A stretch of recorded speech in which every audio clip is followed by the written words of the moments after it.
Vi her fra stedet, at vi er jo vant til sådan at se lidt bredere på tingene. Vi kunne faktisk se, at han havde kvalifikationer til at kunne begynde på studiet, på ICM-studiet.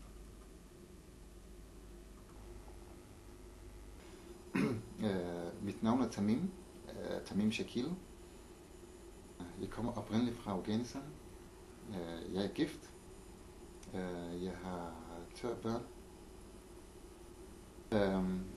Jeg læser i KM i Aarhus Universitet.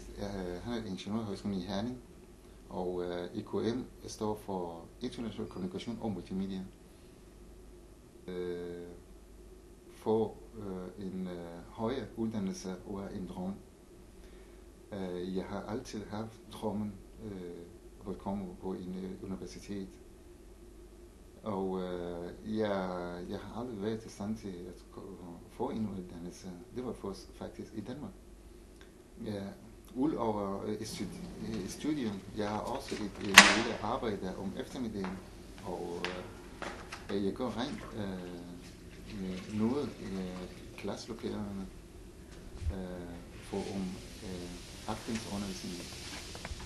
Ja, min drøm for fremtiden er at få et godt job, og jeg føler mig godt tilpas, og jeg skal godt leve for mig og min familie. Tamim simpelthen viste sig at være et fund for os, fordi han er jo en af de mange gode studerende, vi har.